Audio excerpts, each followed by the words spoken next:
Hello and welcome to the Varietal Show. If you've never been here before, my name is Rory and you are watching Varietal Literature's YouTube channel, which is a corner of the internet dedicated to some form of narrative exploration, narrative. On Tuesdays, which is not tonight, we do Fireside Fairy Tales, where we read old folklore and fairy tales, some of it quite recently translated. And what we do tonight, Thursday night, is we create narratives using mostly indie solo tabletop RPGs, sometimes variants within that kind of stuff you can get on itch.io if you didn't know it was there, or itch.io if you're on the cool kids on the inside track. And that's what we're going to do tonight. We're going to play a game called Deus Ex Machina, which I will explain in a minute. But if at any point you are not watching this live and you are like, can we get to something else? Good news. Down in the description below, there will be timestamps, and those timestamps can take you to whatever part interests you the most. If you want the explanation of the game, you can jump to that. If you want to just know what we ended up writing, you can jump to that, or if you want to jump to the writing, you can. If you are watching live, though, well, you can't jump ahead. You can join us in the live chat, which is half the point of this, which is basically, yes, we're playing solo tabletop RPGs, but we're playing it together. Square that circle. Which means that I will ask, for ideas and prompts from the chat. And if you're there, out there in the interlands, you can join in the chat and help me out or give me new challenges or mess me up. I mean, usually it's messing me up is what people aim to do. Anyways, I will stop messing around. And I'm going to explain the game. But first I will say hello to GS and Jumpstore, who are in the chat. GS says, almost didn't recognize your stream, such a 60s graphic. Yeah, it really is that kind of silk screen psychedelic thing. It's very eye-catching. And Jumpstore, who says it's very windy there. Yeah, we got some wind here as well. This part of the game is called litgames. It stands for literature games. And it's my catch-all for a whole bunch of different categories of creative games. Whether they're lyric games, solo tabletop RPGs, journaling games. There's like 50,000 different names for it. Because if there's one things that millennials were good for, it was giving 16 names to something that used to be fine with one. Zombie Wolf is here, says, made it, almost forgot what time it is. That's okay. You make it as you're able to. Nobody owes me anything. Let's talk about the game, though. It's a pretty straightforward game in some ways, but it's also a little bit complicated in others. But there are some really cool opportunities for you as chat to contribute. So, this game is called Deus Ex Machina. Yeah, maybe if I just zoom out just slightly more, might be able to get it all. There you go. I can get it all on. The text is going to be tiny. I'm going to have to zoom in. Anyways, it's 2 pages. If you're not watching live, I should have it pinned in a comment below. I can't remember if there's community copies, but it's not very expensive if there isn't. Anyways, Deus Ex Machina is, if you don't know, it's a reference to the term Deus Ex Machina, which is God in the machine, which is a description of, I don't know. Is this worth me explaining? I think most people know what that means at this point. It was a thing that used to happen in old forms of theater, where if you just wanted to solve a problem in a story, God would just appear, or some version of divine intervention would appear and fix it. There's lots of versions of that, but I believe the literal Latin is God in the machine. But it's usually used derisively in storytelling. Anyways, that's the reference to the name. But I'm going to read you the color text that introduces this game, and then I'm going to tell you a little bit about the mechanics, and then we'll get to the writing. As I go through this, though, remember, chat, if you have ideas, start layering them down in the chat, so I can pick up on them when we get to writing. You are Dave. You are a somewhat average human person whose interests include eating pizza, watching TV, and minding your own business. Life would be fine and dandy if it wasn't for one small thing. Every so often, someone somewhere in an alternative dimension performs a summoning ritual, but due to some arcane typo, instead of a demon, they get you. Dave. Now, it goes through some character stuff here and mechanics here, but the gist of it is this. When you get summoned, you have to solve the problem before the ritual will send you back. And you have a limited amount of time to do it, which time is measured in units. You have 19 time units to do it in. When you finish whatever it is you're trying to accomplish, which involves rolling 3d6 a few times and writing a story, when you finish writing whatever it is you're going to write and come to a conclusion, you leave, you succeed, and however much time you have left determines the rarity of the item you get to take back with you, which can help you in further games.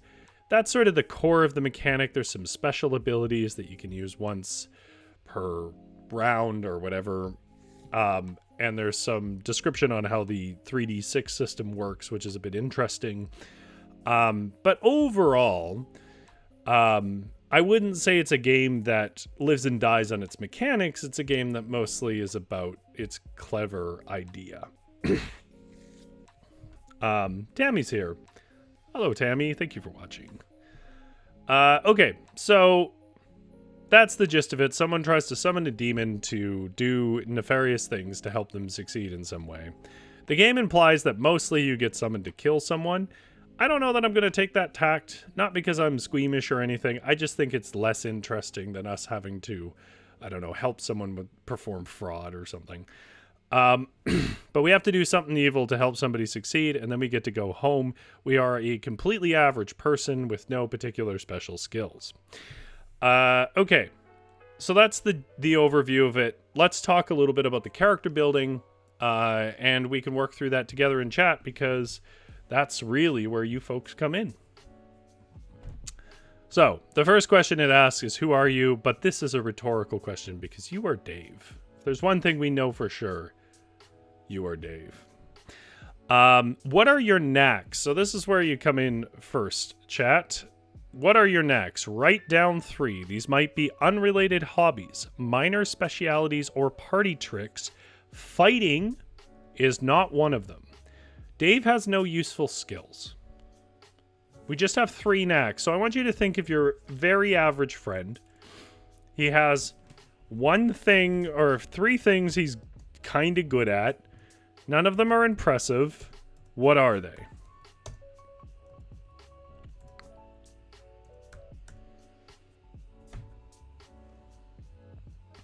Jumpstore says something evil. So are we talking stealing one of Grandma's cookies before dinner or kicking puppies? We'll see what comes up as we go. So we need to know what Dave's knacks are.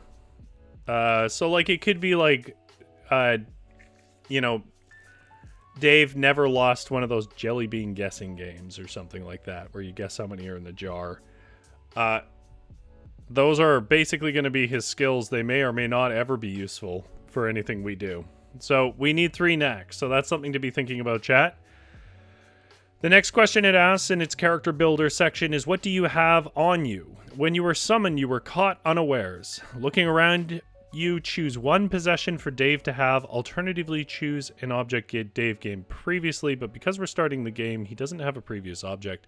So he will get summoned to an alternative dimension, and he will have 1 object you can have that is nearby him. It shouldn't be anything too useful. The temptation might be like a gun or something like that, but it's not going to be that. Jimmy Doug, who is a name I don't recognize. If this is your first time, Jimmy, thank you very much for giving us a shot. If it's not, I apologize for forgetting. Really good at card shuffling. I like that. Let's do that. Really good at card shuffling. Zombie Wolf says, I think Rory just described all my friends. He has a knack for predicting the weather with at least a 15% accuracy. Insists he can predict weather is only 15% accurate. I could throw in a D100 for that. He's really skilled at hacky sack. Skilled at playing hacky sack, Zombie Wolf says. You know what? I'm going to add something to that. He's very good at hacky sack, but not with an actual hacky sack. Or maybe put in a clearer way, he's really good with a hacky sack, but only when using anything but an actual hacky sack. Oh, I forgot to ask. What tea are we drinking? I'm still on my basic Earl Grey. It's also getting quite warm, so I may have to be brewing this ahead of time and chill it for the stream, or else... You know, as you know, though, for people who've been here long enough, the summer unlocks the shiny, Rory. That's my joke about me getting sweaty in streams. And you know what they say, if you have to explain your jokes, you know they're good.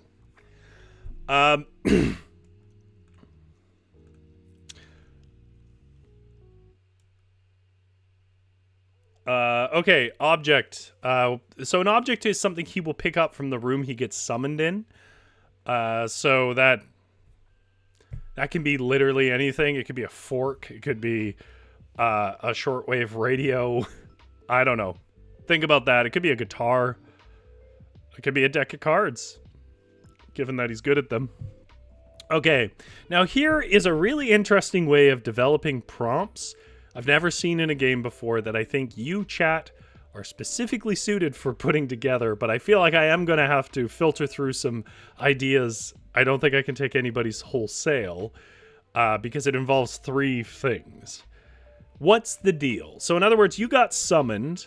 You have to satisfy the summoner's expectations to go home within 19 time units. But what's the deal is sort of, what is this alternative dimension like? And that's something that I didn't pick up when I first read this, so I'm going to explain it a little more in case you're having the same problem as I did first. Because Dave is getting summoned to alternative dimensions, he could be summoned somewhere that's like anything. It could be a steampunk 1920s world that never got off steam power. Like, it could be a futuristic cyber world. It could be a wasteland. It could be a hyper corporate. Well, it could be, that's just us. But here's the way they ask you to structure it. They give you this sentence. It's like X meets Y meets Z. So, or Z for my Americans.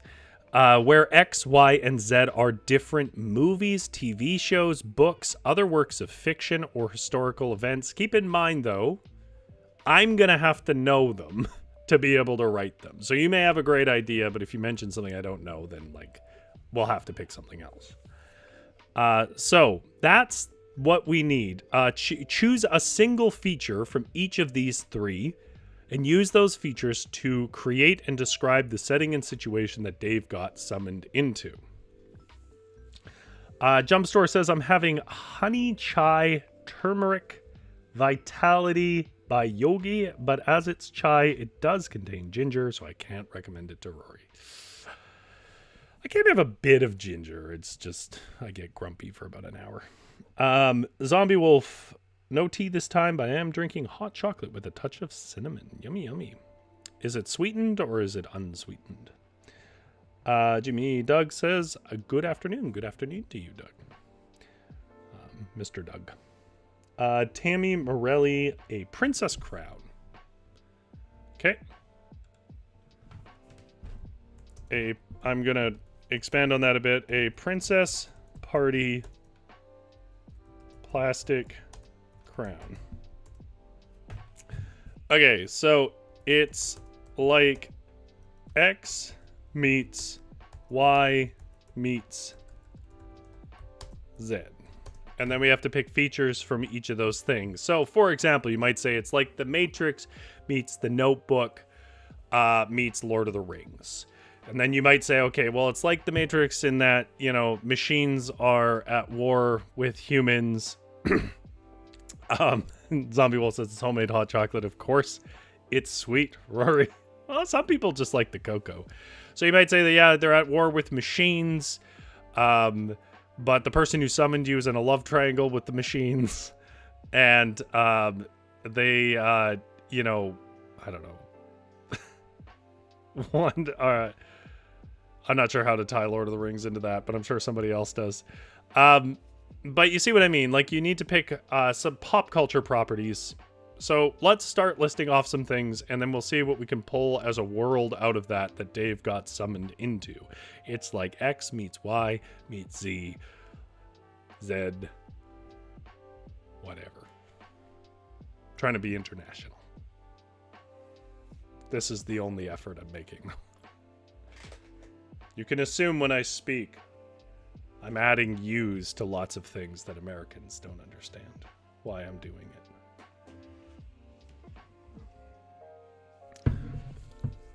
It's pronounced color, not color.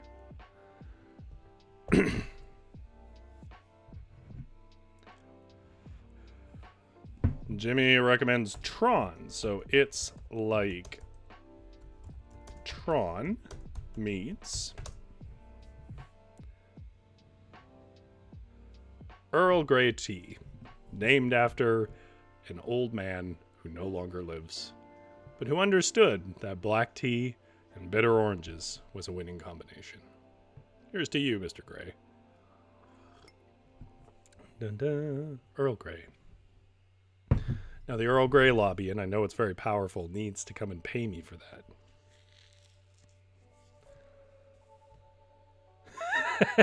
Jumpstart says, what about Lord of the Rings meets The Matrix and they're in love triangle with Agent Smith and the Balrog? Tammy says, I'm drinking homemade mocha with Jamaican rum. Aren't you on painkillers?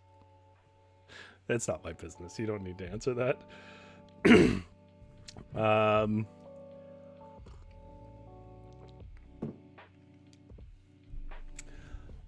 It's like Tron meets Stardew Valley. I'm going to add one in. Meets...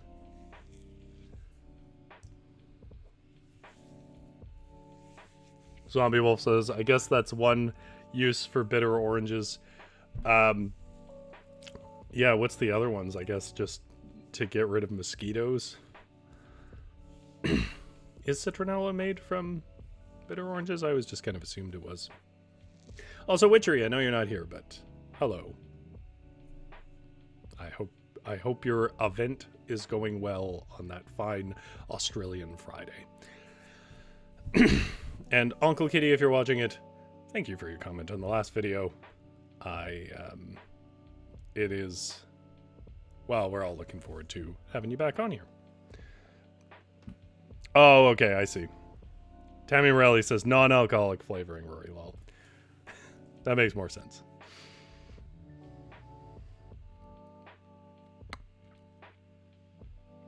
For those who don't know Stardew Valley, it is a simplistic farming simulator with like community social mechanics. Tron meets Stardew Valley.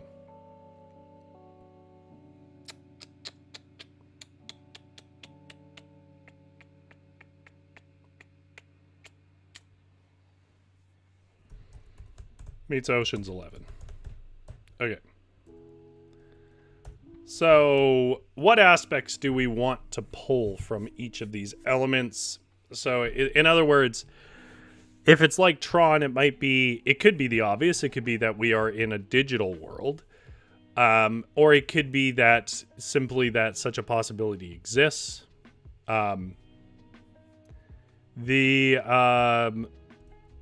Tron is... I mean, I guess it's got to be a digital world, right? Zombie Wolf says, have you heard of the No Evil web series? I'm sorry, Zombie Wolf, I have not. It's like Tron meets Stardew Valley meets Ocean 11. So if we say it's an electronic world that faces things like viruses and threats and runs on circuit logic and so on. Electronic world? Like, how old am I? Digital world. I guess a metaverse, although this word has been a little tarnished by people trying to pretend their crappy games are groundbreaking, but in the traditional literary sense, a metaverse of digital logic where the primary activity, let's get rid of that, is, I guess, farming digital resources.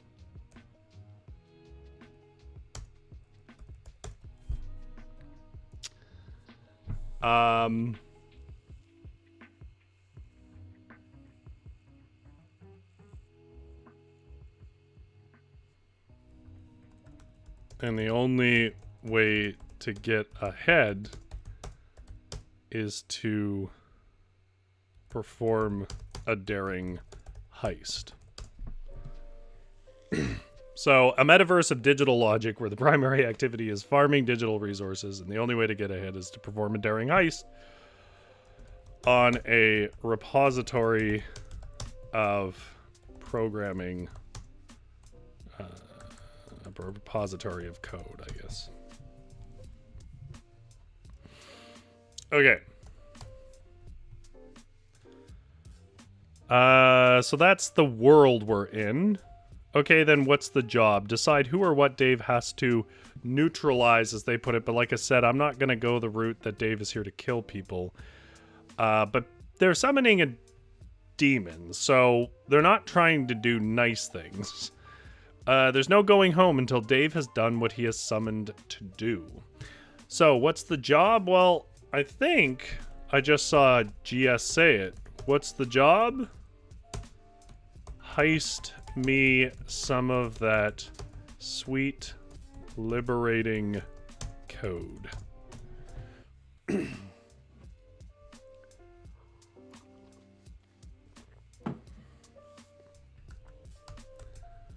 I don't care how. I don't want to farm anymore.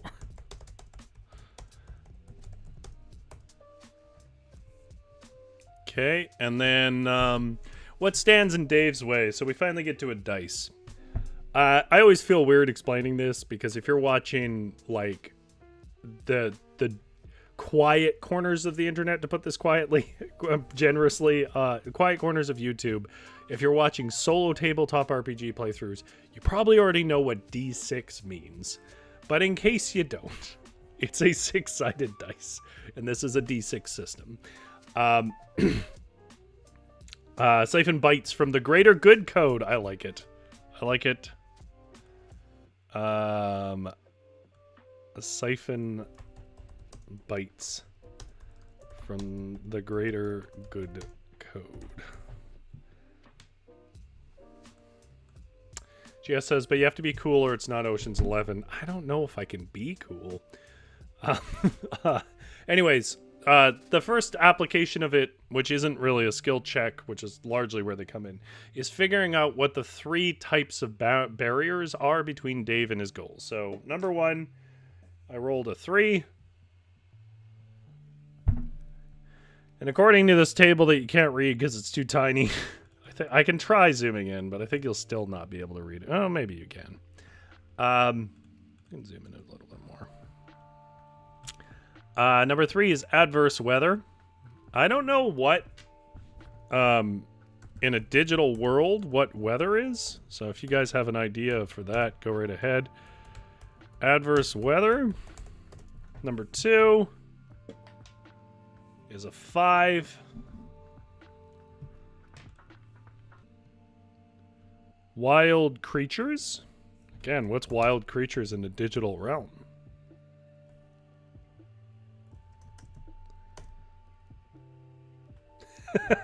Nathan's here, who I haven't seen in a while, says, are we accidentally reinventing cyberpunk? Just for this world, Dave gets summoned around to various dimensions, and this one is Tron-ish, cyberpunky. Last roll, and the game says if you get repeats, rather, you just roll again, but I didn't get a repeat. That's a 2, which means inanimate objects. That's a very, very broad Category. That's literally one of only 2 categories for objects in the universe. Okay. Well, now we get to do the fun part, which is introduce Dave, who's good at shuffling cards. Insists he can predict weather. Well, that's going to come up. But is only actually 15% accurate. And he's very good at hacky sack, but only when using anything but an actual hacky sack. When he gets summoned, he will grab a Princess Party plastic crown. In a world that's like Tron meets Stardew Valley meets Ocean's 11. And the job is to siphon bytes from the greater good code. I don't care how, I don't want to farm anymore, because we said it's a metaverse of digital logic where the primary activity is farming digital resources. The only way to get ahead is to perform a daring heist on a repository of code. Our barriers are going to be adverse weather, wild creatures, and inanimate objects.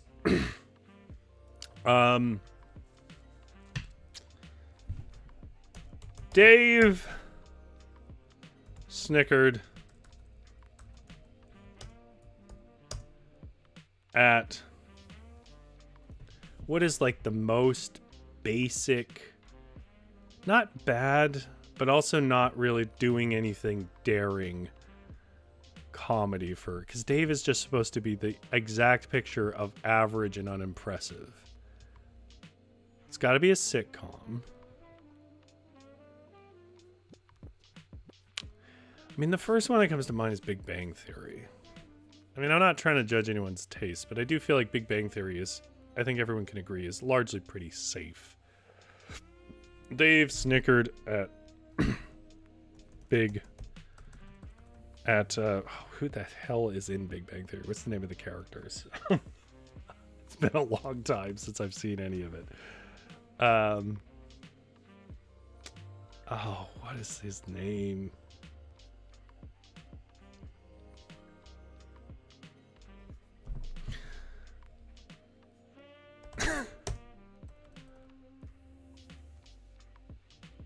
Whatever. Snickered at the TV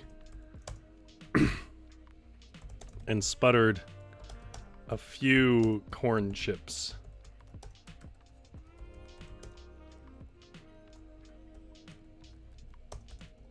Over his fading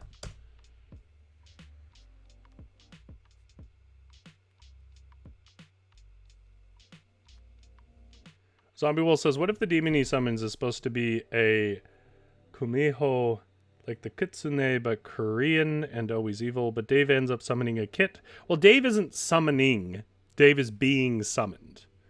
But Dave ends up summoning a kit. We'll have to wait 1,000 years for the kit to become an adult. Sheldon. There we go. Sheldon.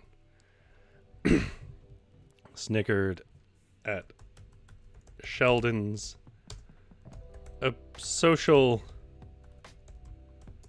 awkwardness on the TV.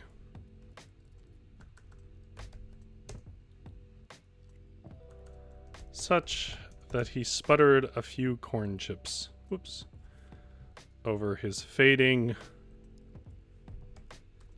This is just me venting my own. His fading Incubus shirt.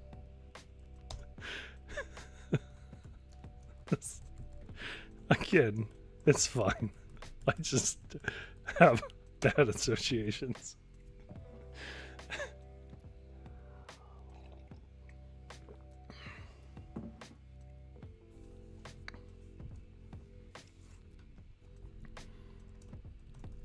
It was a good Monday morning.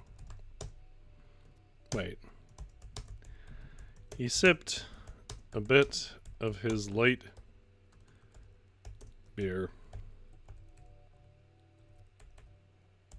He always found the darker brews too challenging. And smiled. Yes, it was a rerun. But it's still... I think I can probably move this up.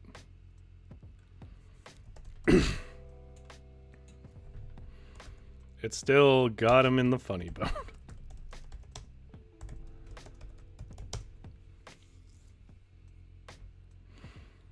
Every time. For Dave, this was a perfect Monday morning.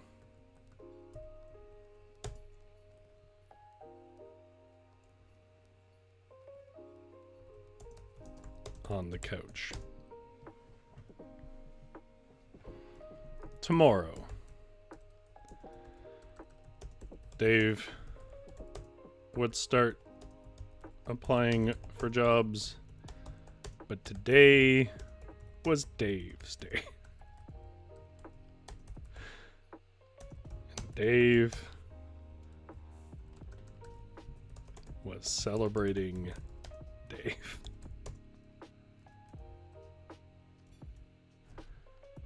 Somewhere in the strange and dark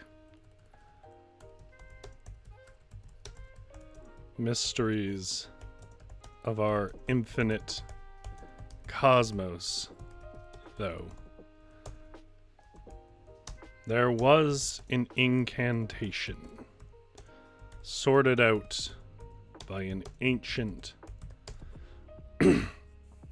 wizard and passed through forbidden eldritch texts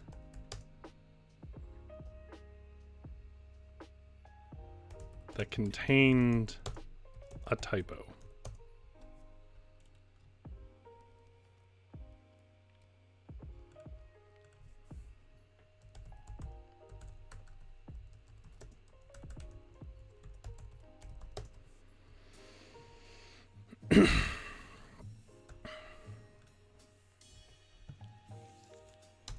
It was a simple one, an easy one to make in its ancient tongue, but one that would come to define Dave's Monday, and indeed,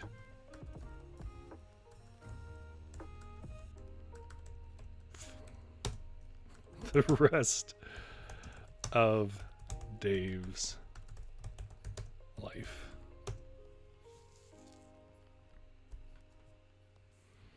The incantation was meant to shackle by magic bond a dark spirit from the Antiverse, whatever that will be, who would be bound to spread terror and evil on behalf of its speaker. However, instead of calling those spirits, it called Dave. Dave on the couch, covered in corn chips.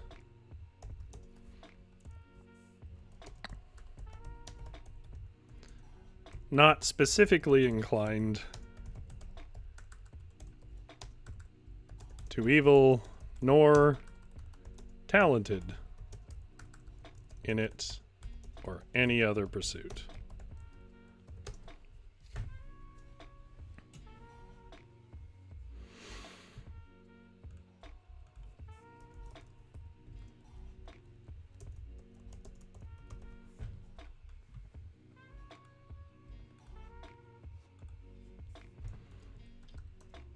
So, well, Dave chuckled at another Raj burn from Howard.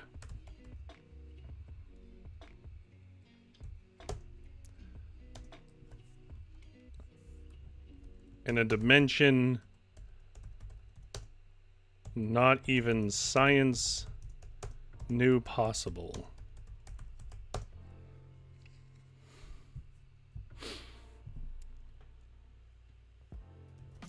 This incantation was spoken, and Dave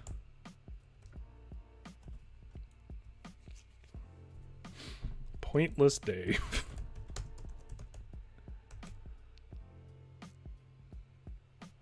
was sucked into it.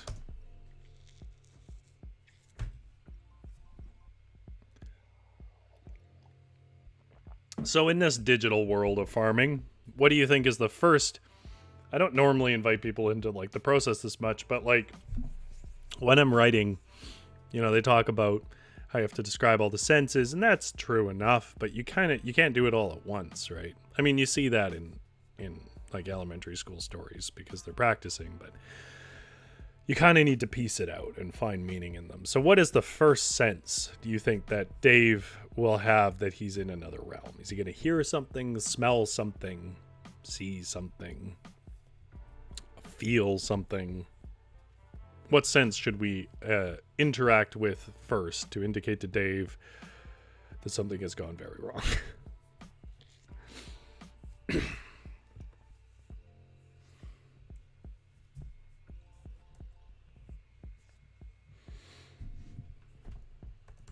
Dave assumed he had fallen asleep.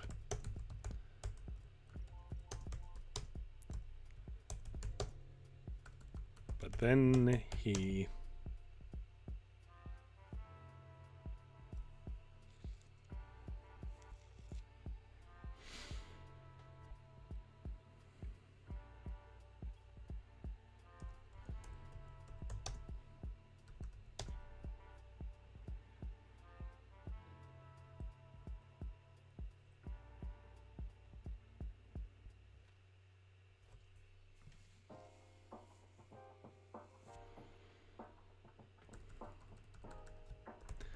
But the startlingly loud...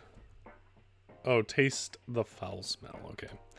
The startlingly loud whoosh suction of an interdimensional portal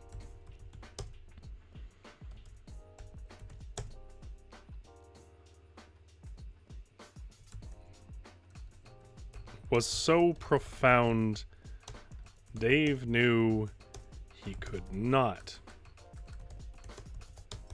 have slept through it. His couch became a floor of crackling lights, pixels even, in saturated tones. The air lost its sweet smell of stale beer and was consumed and was replaced.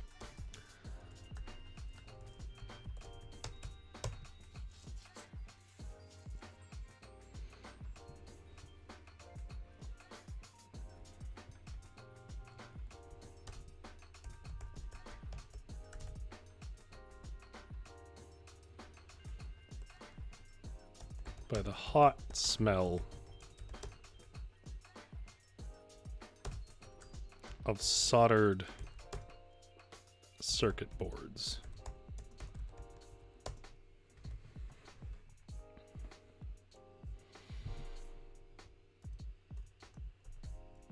Dave was sitting in a circle of red text that glowed ominously. Standing before him was a befuddled... What should this farmer who summoned him be like?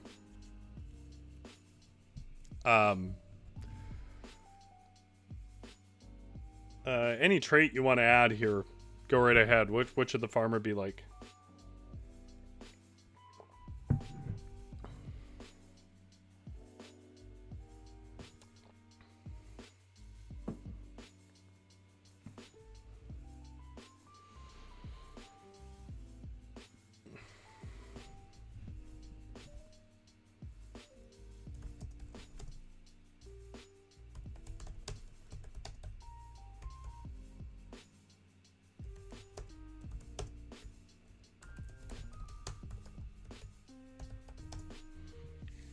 I can change it, so if you guys have an idea, let me know.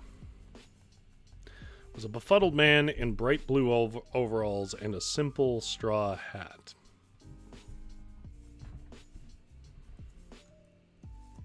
Who are you? I think he'd be more angry.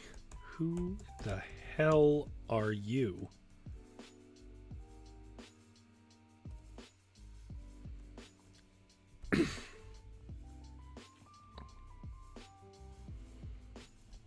The farmer said. GS says, well, Dave's not cool, so the farmer could be the Ocean's 11 suave guy. Maybe that's part of what we have to do. Like, he wants... Nathan says Jeff Foxworthy. Yeah, probably. Yeah,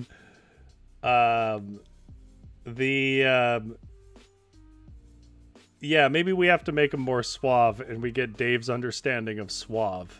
Like, he's like, we have to heist, but it got to be cool while I heist, like the movies. And I think we could work with that.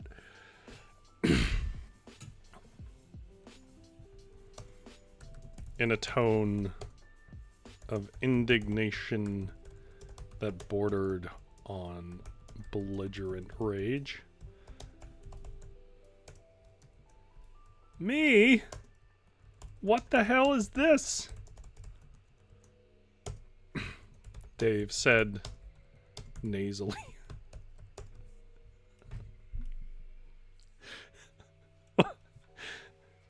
Is it a good thing as a writer to have such contempt for your protagonist?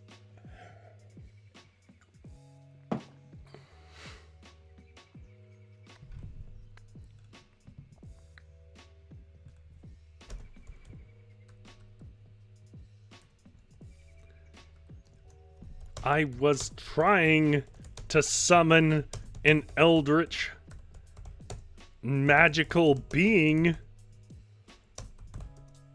and, well, I don't know what happened. Are you a dark beast of the Antiverse? The farmer asked.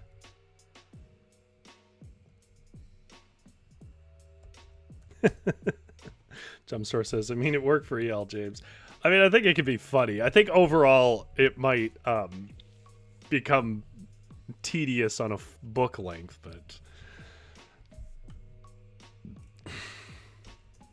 I'm Dave, said Dave.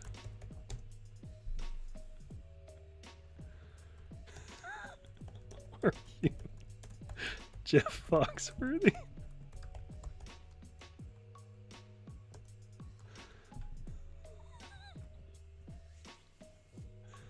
Who?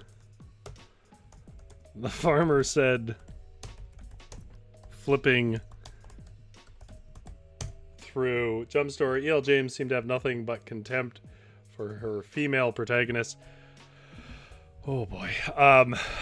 Isn't that the trend though? Like, that's why it's so hard for me to recommend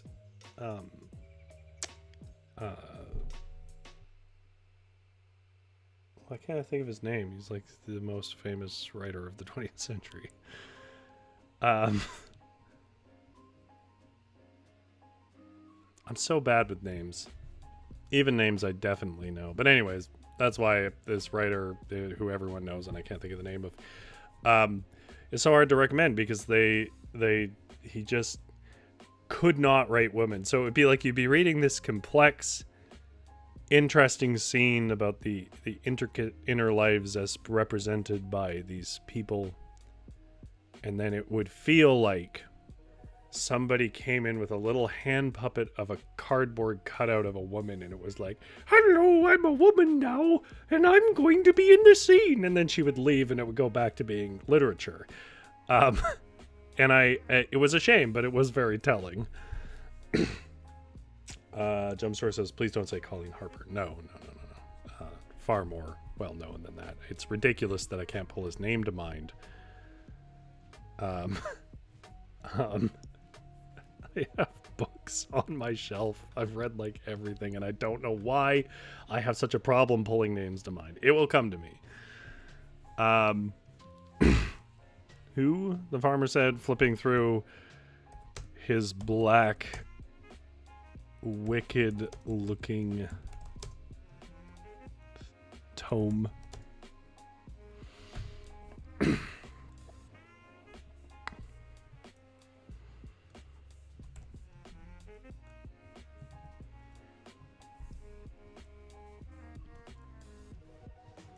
Nah, then you couldn't be him. He'd know his own name.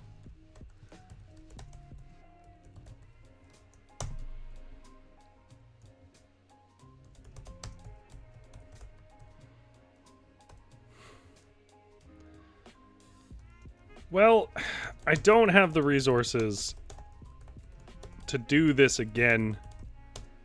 And I think you have to satisfy my demands, or you're stuck here. And let me tell you, here sucks. So you don't want to be stuck here.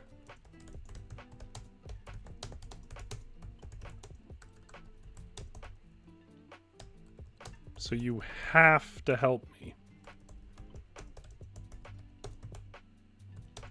Dave.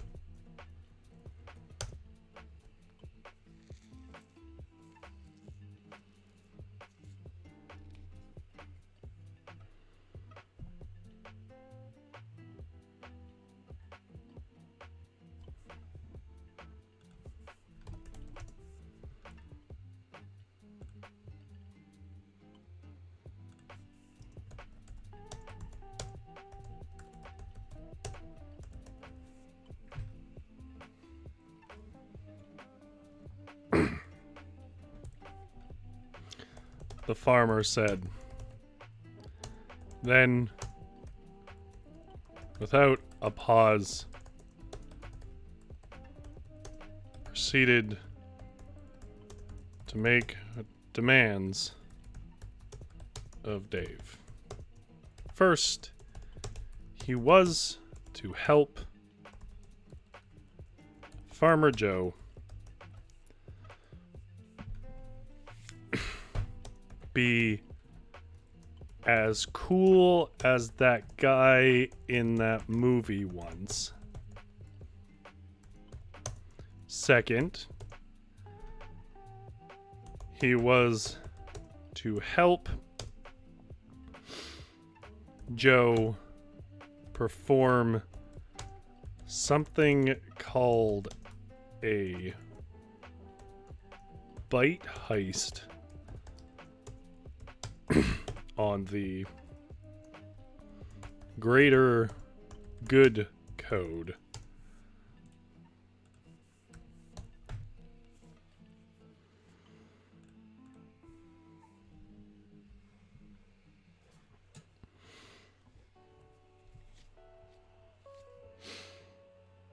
Yeah, not too familiar with Colleen Harper Gem Store, so I wouldn't know.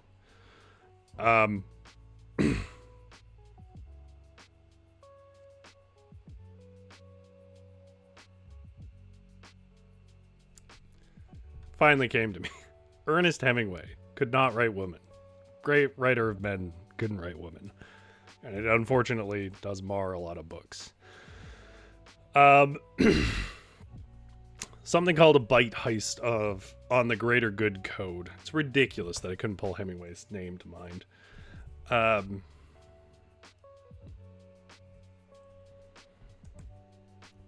Dave hoped this would make more sense later.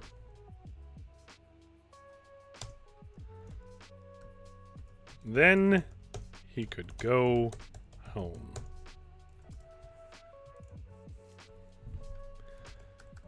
Dave did spend an hour or two in denial about his situation, wandering around the strange world he had been. Jumpstore says you were fanboying over Hemingway. Hemingway's a good writer, but can't write woman. You don't have to like Hemingway. You don't have to like anything, but Hemingway's a good writer. Wandering around the strange world he had been.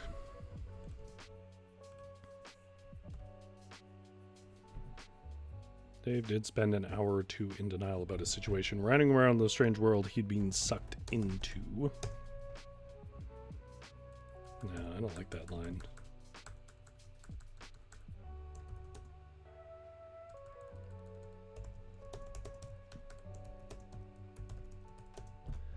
Dave didn't quite understand the situation. Dave didn't quite understand the situation, but his description to friends later was that he had landed in a world. He had landed in a kind of video game. Everyone was blocky and in high saturation. Should it be 8 or 16-bit?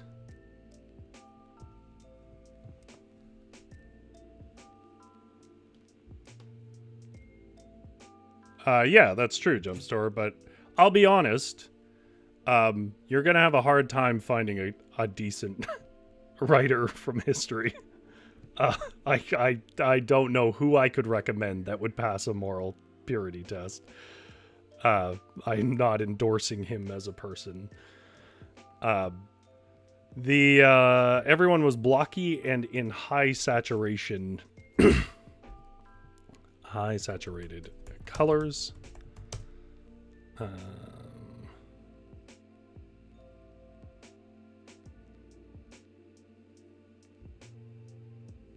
His description to friends later was that he had landed in a kind of video game. Everyone was blocky and in high saturated colors, which garnered him a lot of raised eyebrows.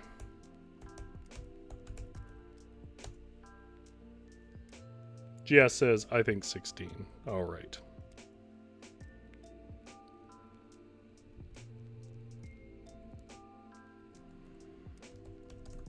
Though Dave said it looked 16-bit, not 8.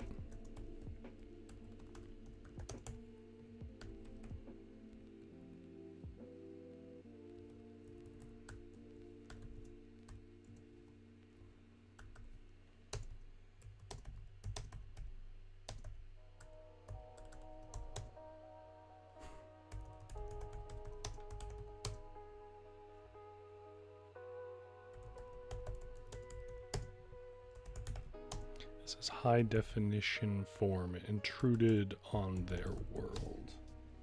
What is my phone doing here? Oh.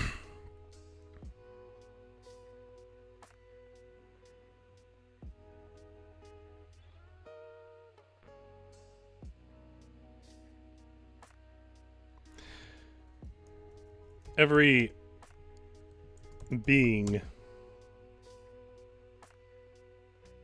Jumpstore. F. Scott Fitzgerald is not good to woman. What are you talking about? James Joyce is questionable as well. Jane Austen, I'll give you.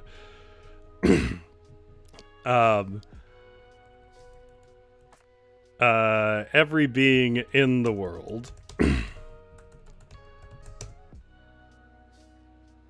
garnered a lot of raised eyebrows as his high definition form intruded on their world. Every being in the world. Every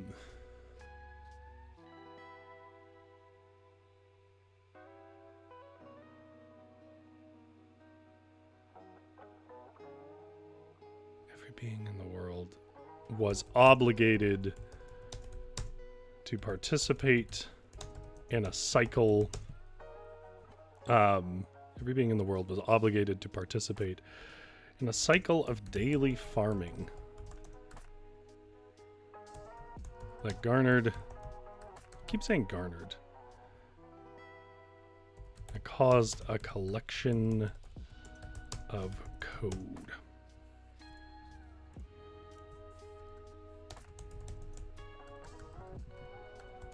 That was fed into a mainframe.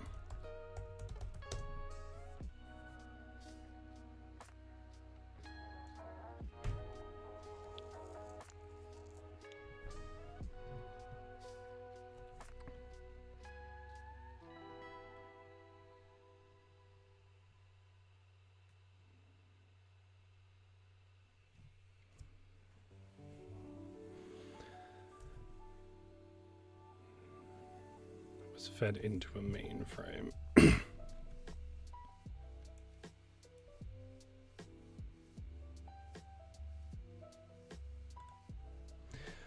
F. Scott Fitzgerald was, I guess, better than some, but he was kind of famously in a toxic relationship with Zelda. What's her name? Was it Zelda? Something like that. I mean, love is fine. My problems with James Joyce are not his personal life. I'll be honest. My problems with James Joyce is his philosophy on storytelling and who his books were for and how he interacted with his readers. I had a lot of problems with how James Joyce puts the world together. And I mean, Charles Dickens and William Shakespeare, we don't know that much about, so I don't know. I'll withhold any comment on them. But, I mean, regardless, they're dead.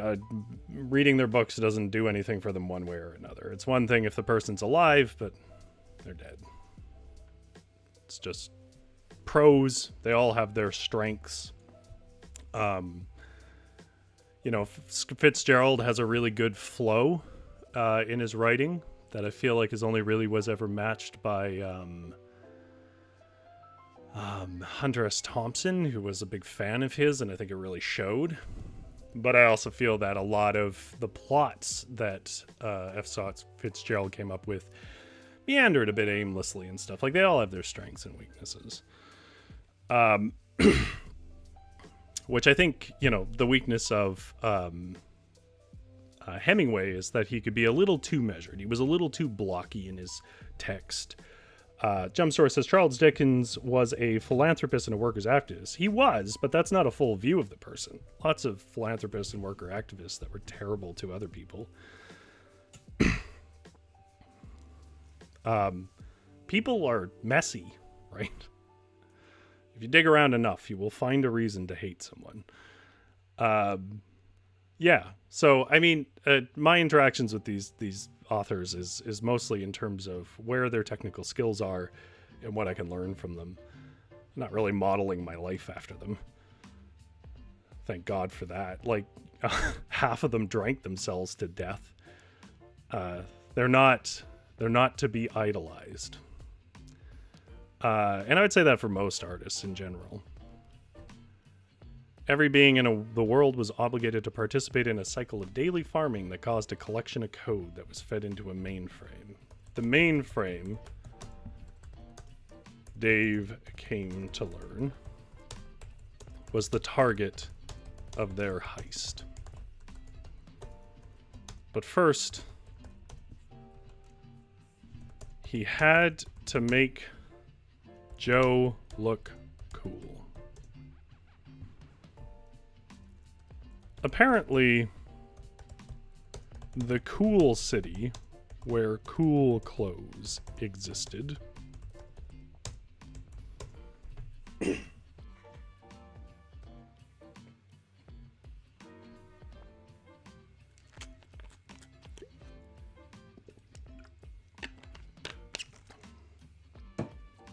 Gia says, but also apparently left his wife and tried to have her committed to asylum. So lots of controversy there. Yeah, no, there's lots and lots and lots of problems. It depends on what aspect you want to do. Some guys were very good about gender equality, but were just wildly racist in other corners of their life and so on. Like, you really start to lose most of literature, unfortunately. But I do take your point, Jumpstore, which is the reason why Hemingway was bad at writing women was because he very obviously had the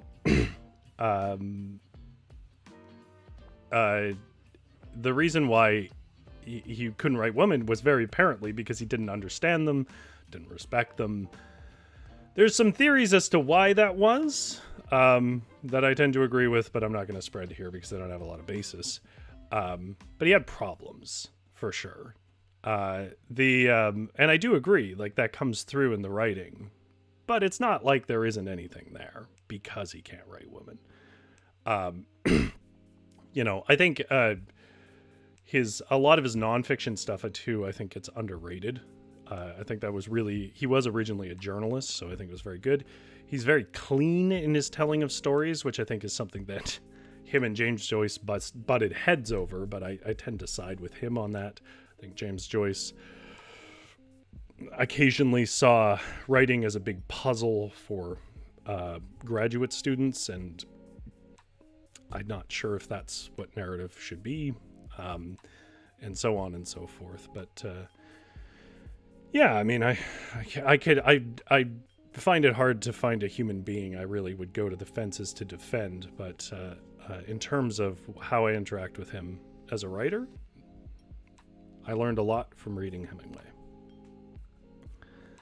Apparently the cool city where cool clothes existed was on the other side of a circuit storm. I don't know a better name, so if you guys have a better name for what this storm is, let me know. It was a barrier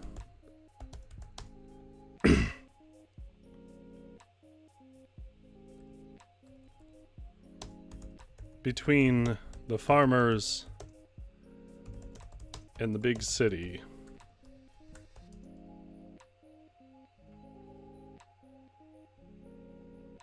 Defined by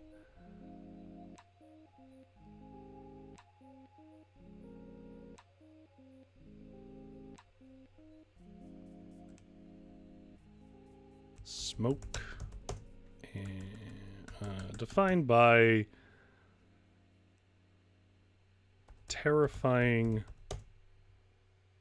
electric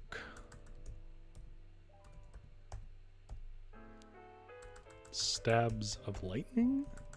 Strikes of lightning?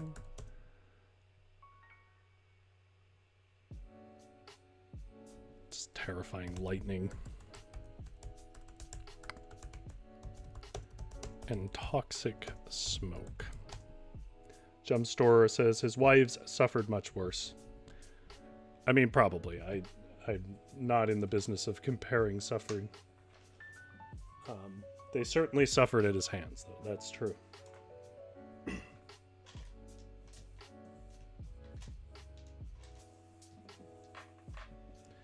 Okay, so let's get to the core mechanic,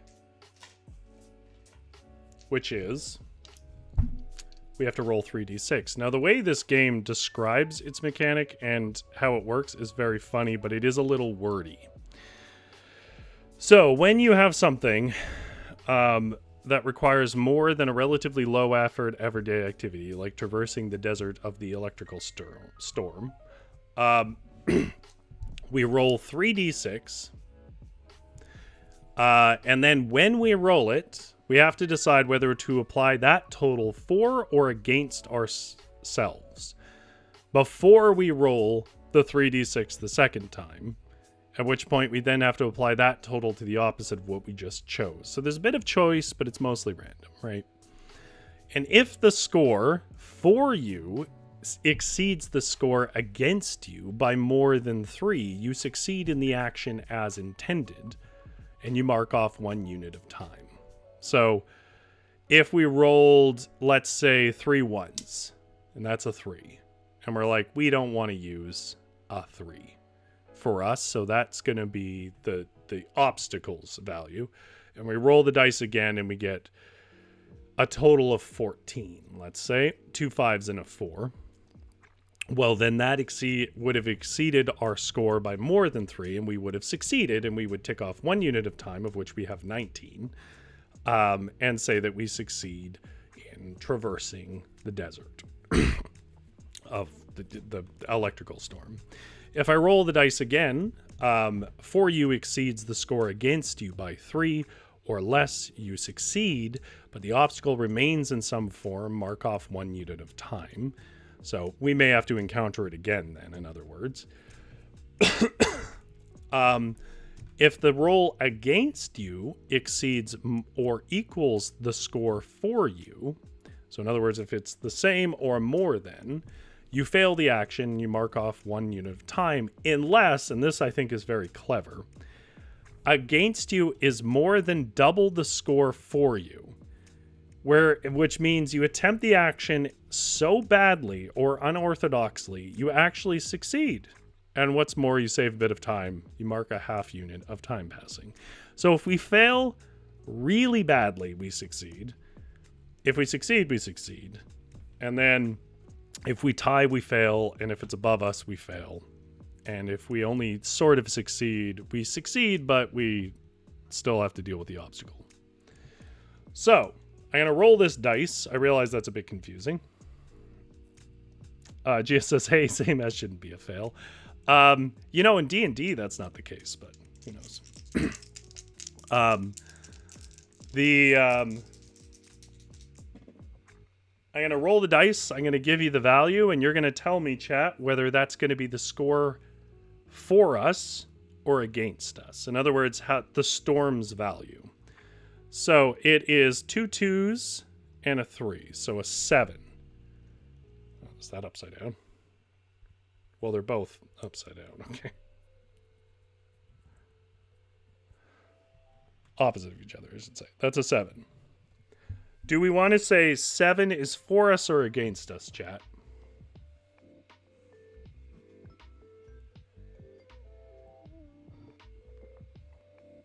In other words, if the next roll beats it, and we said it was for us, if the next roll beats it, then we fail. Against us. Okay, so that's a 7 against us.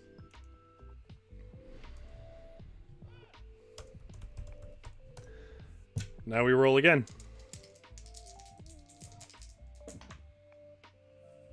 Good call, GS. It's an above average roll. Tammy also says against. So that is a 6 and a 5 is an 11 plus 3, so 14. Right? Doing math on stream. 14. 14-4. Which means we succeed. We have to knock off a unit of time. So I gotta scroll back up to do this. We have spent 1 of 19 units of time, so we have 18 left.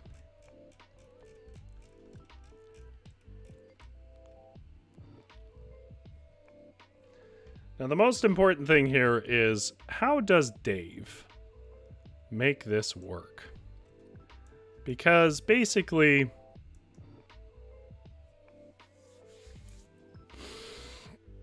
the idea is that how Dave works, there's some special skills here I haven't read because I don't think we're going to have enough time. As you can see, we've sort of only gotten to the core mechanics an hour in, and we're probably really only going to get through the making the dude cool. But there's some other stuff like trying real hard, which is you spend longer to execute an action, but you get to roll, re-roll a low roll or something like that. All the gear and some idea, Dave's possessions or knacks can help you out. You get a +3 if you can come up with a way that it applies and so on. Now, we don't need that here. We could just say he walked across the desert. But is there anything specifically about Dave that we think he could draw on? Dave, could draw on that would help him cross this storm that most others would not dare to cross. Maybe it's just boldness. Maybe he's just dumb enough that he didn't think of his own well-being.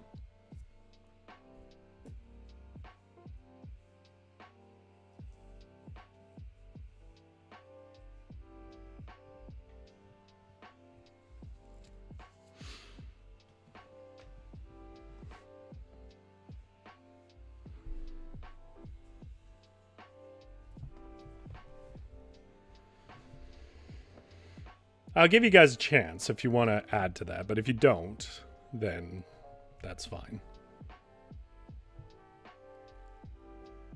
I'm trying to think of what's specifically Dave. Dave, however, worked in construction. Now, before I write this, I should say I worked in construction for 12 years. So I feel like I'm allowed to rib on construction a bit. He never wore a stupid mask when they were sanding the asbestos off the old lead pipes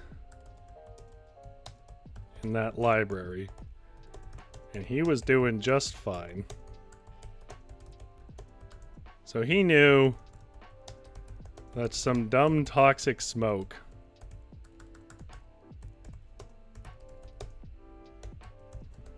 wasn't going to do anything either. Oh, GS is hacky sacking himself across. Okay, I have an idea of how to make that work.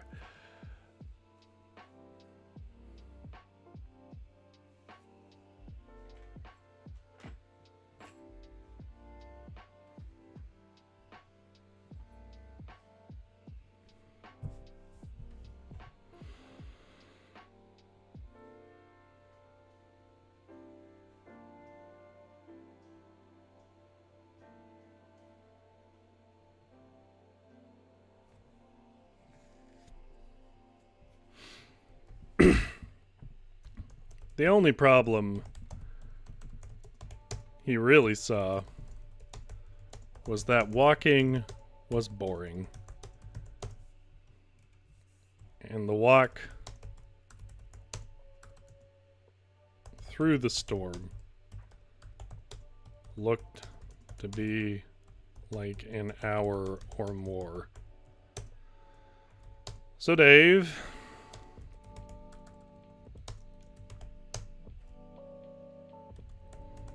plucked up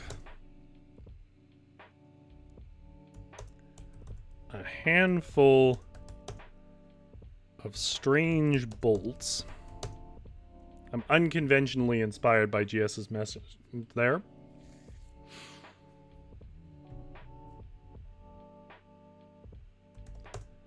And hacky sacked them as he walked. Now, most would recommend against taking conductive items into a lightning storm.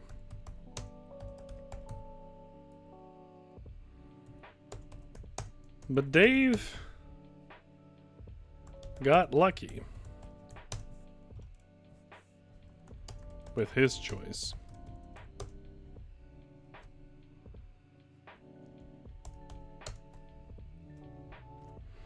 He would kick and bunt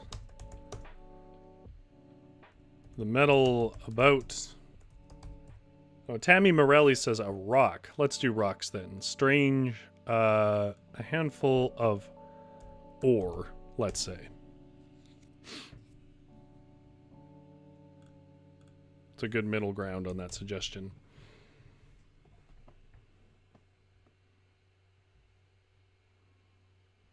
He would kick and bunt the metal about as he walked. But well, it passed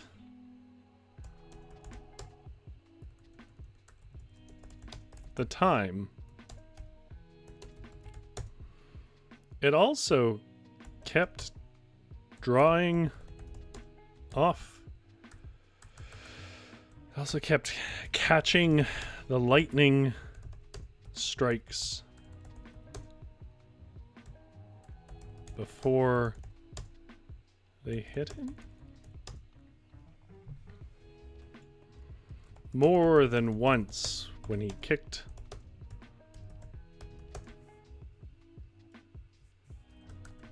It's not how you spell kicked.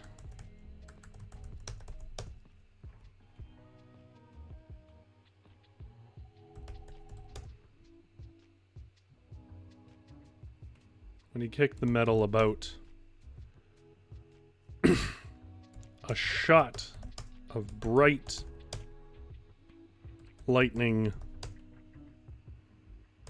would follow it and of miss Dave. I don't know if I've explained that well enough.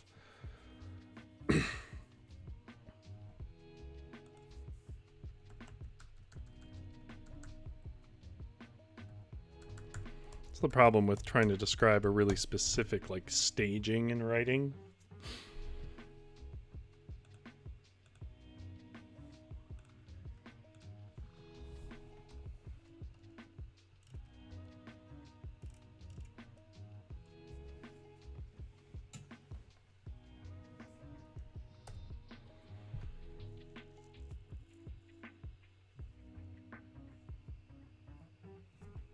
Yeah, conduct's a good one. Conduct through the ore and miss Dave.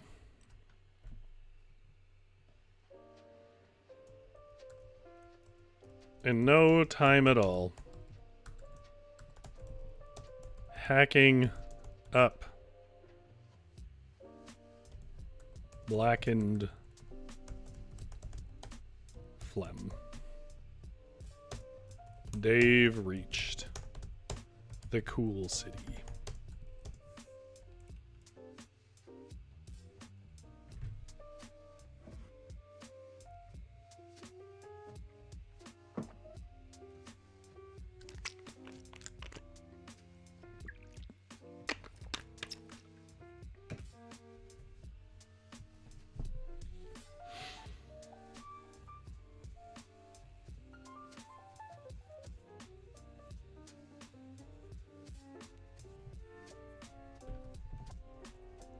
What does Dave think is cool?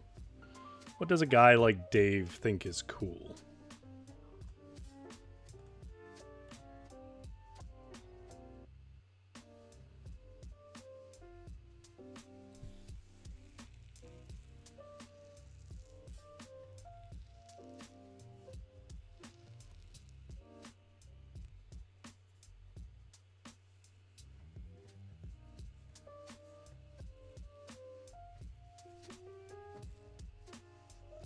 Like, obviously he's gonna get it wrong.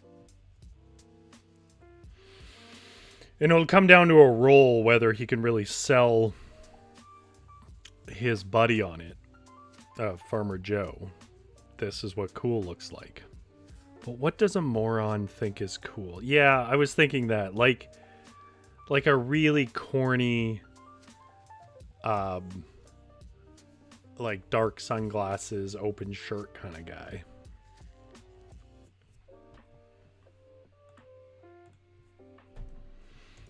It was a neon strip of lights that highlighted casinos, micro transaction shops,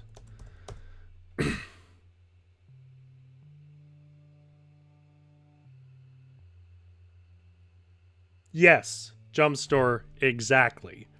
He's the kind of guy who would think cool is what Jackass is. I'm assuming you mean the series, not the animal.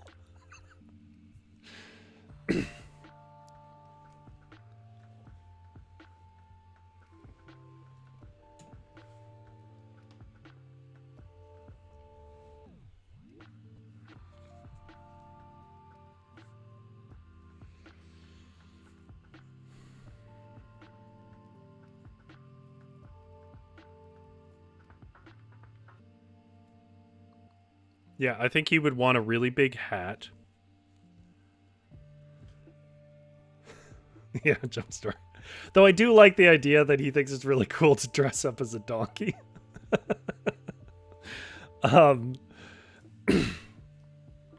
It was a neon strip of lights. I will admit that on some level I do enjoy it, but it's hard to defend. But like, when I realized that I probably enjoyed it more than I wanted to admit, was when I watched a series. I don't remember what it was. It was one of the many knockoff series, and it wasn't as engrossing. And I realized that there's this kind of like bonkers Looney Tunes quality to some of it that just was slightly elevated. Slightly. But for the most part, it was a lot of really gross stuff, and I haven't watched one of their shows in a long time. But sometimes it hit with me. But no, he's that guy who defines himself with it. It was a neon strip of lights that highlighted casinos, microtransaction shops, and yes, fashionable clothes. These clothes looked uncomfortable to Dave.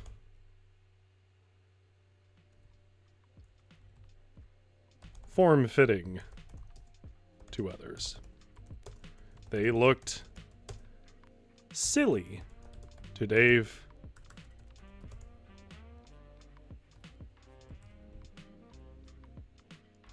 Any color but brown and blue to others.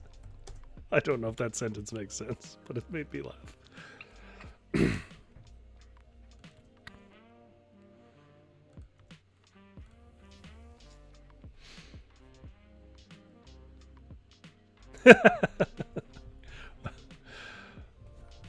I think what has interested me in looking back on that series now is how much a lot of them have changed. Like Steve-O turned out to be like a really sweet guy when he was just an absolute nutcase when he was on drugs.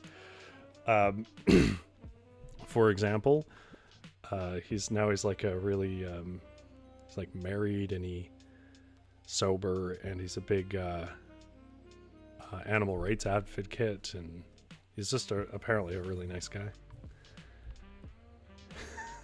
Zombie Wolf says that did seem to be the vast majority of their skits. Yeah. I would say when it made me laugh, it really made me laugh, but I wouldn't say in general it was my favorite thing. I grew up in that late 90s era of shock comedy, and some of it I got along with, most of it I didn't. I kind of like the absurdist comedy that came up after the 90s. That I think you could probably credit to people like Conan and stuff popularizing, or even going as far back as David Letterman did a lot of stuff like that. But that sort of absurdist Mr. Show Conan stuff, that was a lot of the comedy that I liked more. But I was not immune to the exposure at a young age to shock comedy like a lot of guys my age. So I have some fond memories of it, but overall, no. But at least they never really did much to anybody but themselves. And I think that's more than I can say about some other things, people that copied them. They looked silly to Dave, any color but brown and blue to others.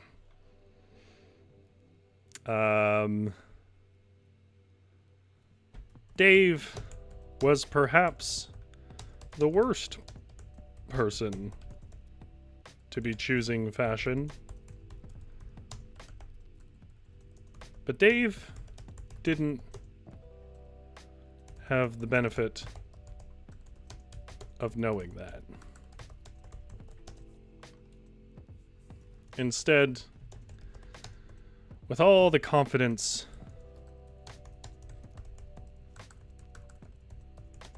that only profound ignorance could muster,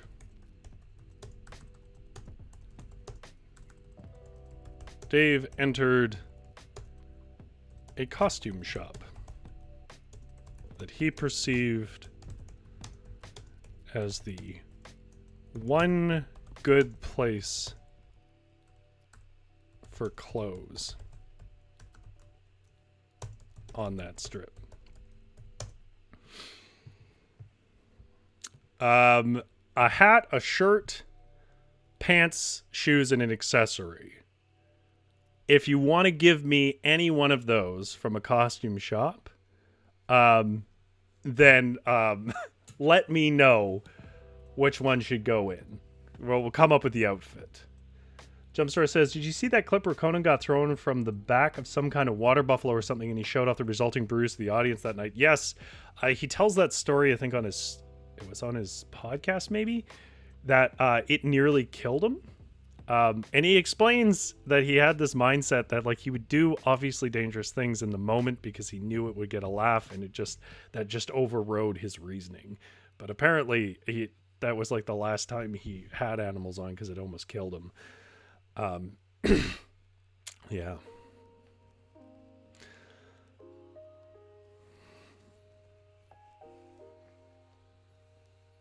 Now I'm thinking about what I shouldn't be thinking about, which is just memories of Conan's show and memories of various absurdist comedy I've liked over the years, moral oral, things like that. Dave entered a costume shop that he perceived as the one good place for clothes on that strip. He picked, yes, fedoras, unironically. He picked the only cool hat that had ever been designed for men. The fedora. None ever really agreed with Dave on this point, but he knew that if Frank Sinatra did it, so could he. And this fedora was made of durable plastic.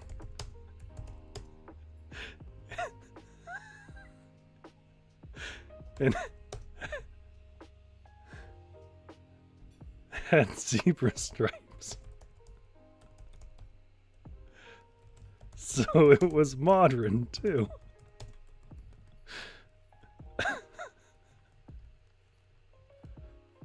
It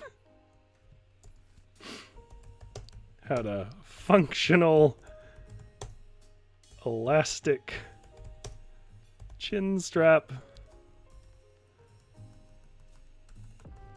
and was decorated with zebra stripes, so it was modern too. Zombie Wolf says a leather trench coat because Dave undoubtedly saw The Matrix and thought he could pull that look off. He was wrong. Well, he's not going to know it. Dave then flipped past boring shark skin suits. By the way, if you're not familiar with that turn of phrase, not literal shark skin. It's the name of a material, usually wool, that's woven for a certain very specific style of suit. Dave then flipped past boring sharkskin suits, elegant silk shirts, and finally found what he described as Neo jackets, like from The Matrix, which is very cool.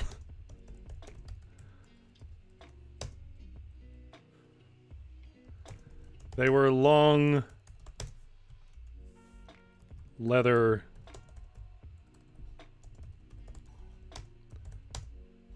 and draped.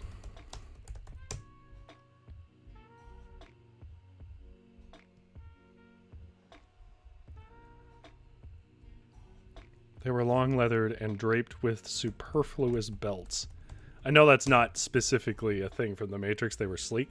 And I know that because when I was like 11 or 12 or something like that, I made a Neo outfit. And I used to go hard on Halloween costumes at that age. I could sew at that age too, so I had the ability to do it. I had the trench coat, but I also had bought just every black belt I could afford on my paper money to at secondhand stores, and then I stitched them all together to make the harness he wears that's over his whole body, and had some like spray painted cap guns and stuff in it. You might say that sounds pretty cool, right? What a cool guy you are. Well, I did something even cooler than that. I went as a Borg, I think the next year, with a painted skull cap, and then I used this stuff called Kinex, I think it was called, to make a bunch of like head stuff. Yeah. Zombie Wolf says, oh, so it's Sato Kaiba's jacket. I was also thinking of, I can't think of his name right now, and maybe that's who you're referencing, but the son of the leader of Shinra in Final Fantasy VII, specifically Final Fantasy VII Rebirth, he's wearing this ridiculous trench coat that just has 56,000 belts on it that do nothing. Jumpstore says, like how there's no plum in plum pudding. Wait, what was that in reference to? I'm sorry, I've lost track. I want to respond appropriately, but I'm not sure what that was in reference to. I suppose you could put plum in plum pudding, but yeah, traditionally, no. They were long leather and draped with superfluous belts. Dave bought 2 because he wanted to be cool too.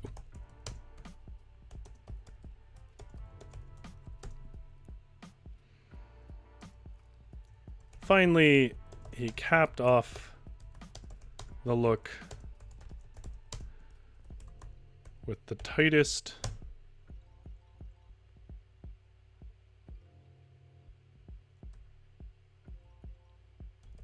pants he could find. Oh, Yu-Gi-Oh! No, I missed that train. Anything that required like cable or outside money to buy, I was not a part of. So like I saw a bit of Pokemon, but yeah. Oh, that's right. Right. Jumpstore says you said the shark skin scoots weren't made from actual shark skin. Yeah. They just sort of have that, a bit of that appearance to them. I don't know if I still have it, but I had a shark skin suit at one point. There was a period of time where I really kind of, I don't know if it was ironic or not, but I did kind of like that Rat Pack look. He capped off the look with the tightest pants he could find. And the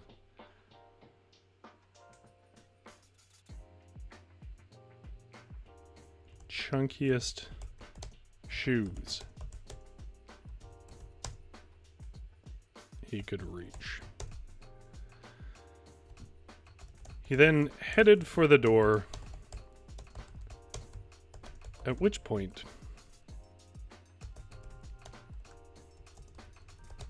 the clerk said,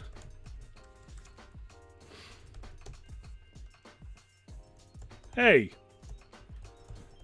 aren't you going to pay for that? You have to pay for that, you know."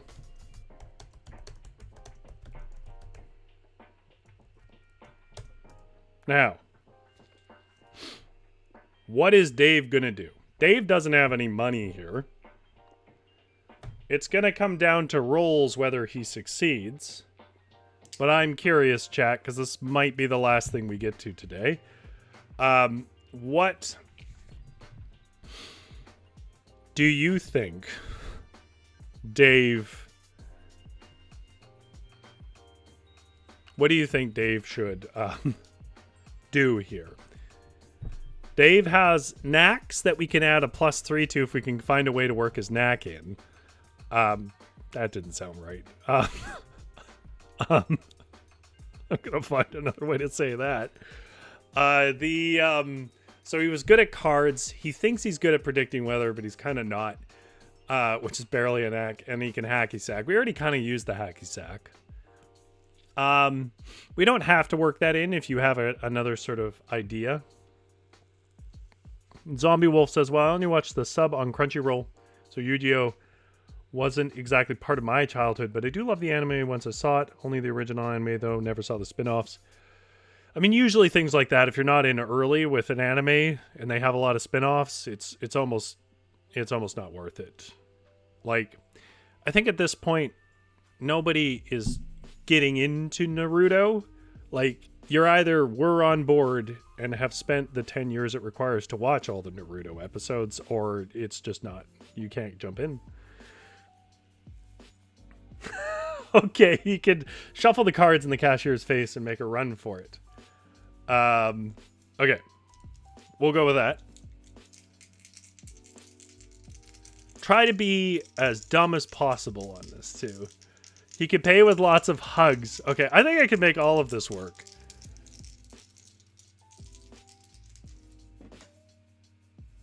All right. So we have a 5, 4, and 3. Trying to frame this for the camera. A 5, 4, and 3, which is 12. You watch. If I ever get this math wrong, that chat is going to come alive. I should get it wrong just for the engagement points on YouTube's algorithm.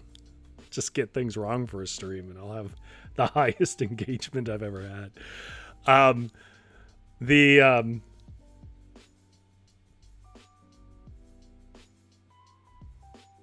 That sure is a lovely mum answer. Tammy says Zombie Wolf about the paying with lots of hugs. Then there's some winks.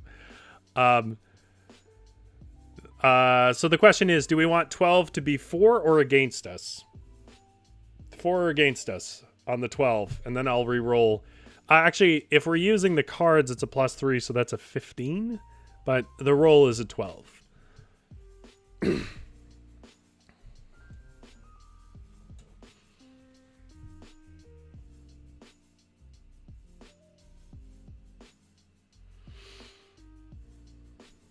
Once I get an answer here, I will explain how you probably should make this decision in the future if you're playing this game. Yeah, for us. Okay.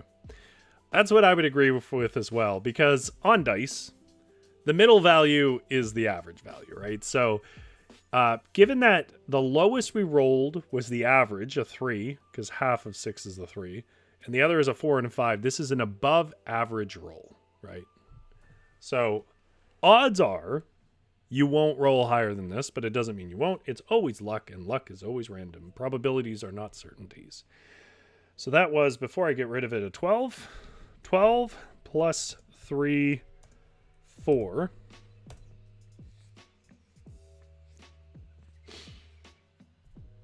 Oh, I did not know that, Zombie Wolf. Fun fact, 893 stands for Yakuza in Japan, which of course is... I mean, I guess you could roughly understand it like a Japanese mafia. It's not really quite that, but it's close enough.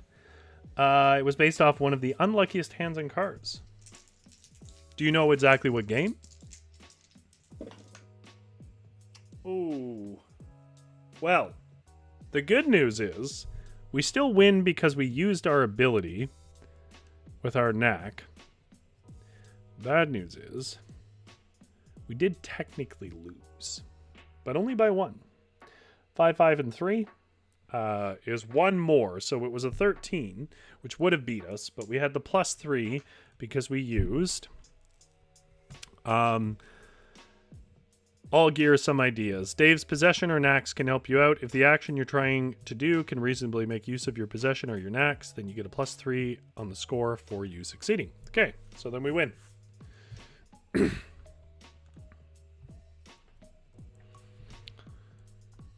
Dave raising his eyebrow in a way he felt was cool, but because he never mastered raising a single eyebrow,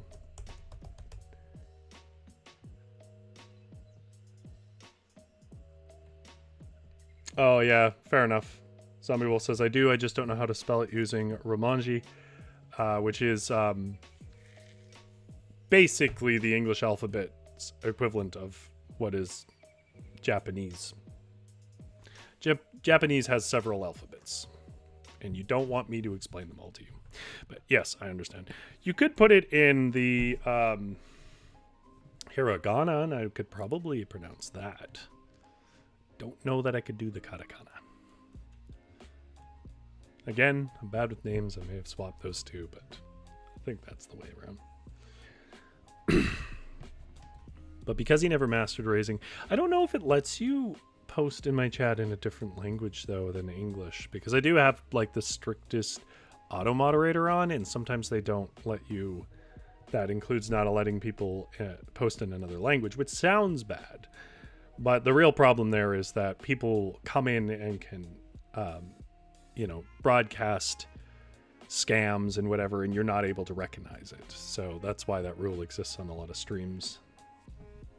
So I don't know if it's going to let you do it if you try, but if it does, you can try. Because he never mastered raising a single eyebrow. He just looked a bit surprised.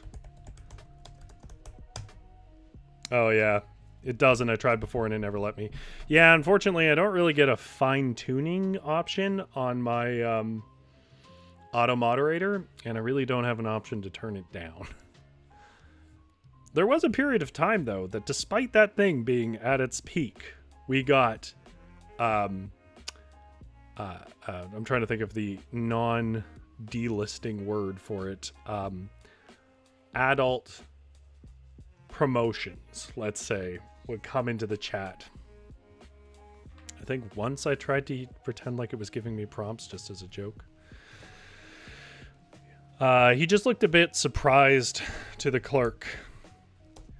Dave then dropped all his stuff coolly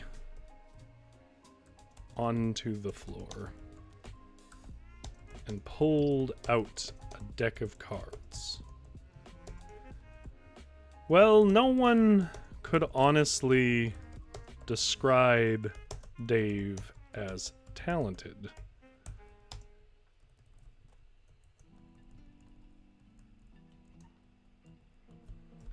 Dave was proficient. No. Was a passable card artist. A shuffler of decks. I think the high-end ones are polymer, right?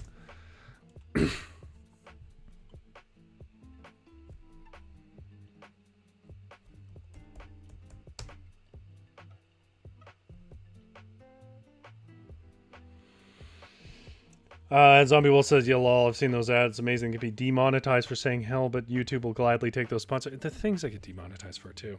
Like, earlier, I was, that conversation about the 90s TV show named after a donkey is probably gonna get me kicked out of the algorithm. It's gonna perceive it as excessive profanity. Like, it's really imprecise. If I ever say, you'll notice that a lot of YouTubers say unaliving and stuff like that as well. And that's because if you say the other one, which I often have to because it's it's the way that a lot of our stories go. And I just have to use the words that make sense. That also gets me kicked out of the algorithm and so on, which is why it's just pointless it's a pointless algorithm to play to. The algorithm is a waste of my time. I do not make SEO friendly content. Who cares? I appreciate the company I keep here. it is what it is. Dave was also a bit nervous. And the toxic fumes of the desert hike had caused a bit of numbness in his fingertips.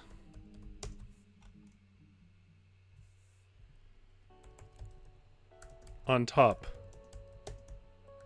of the nausea and trembling. But glistening with sickly sweat, Dave pulled out his deck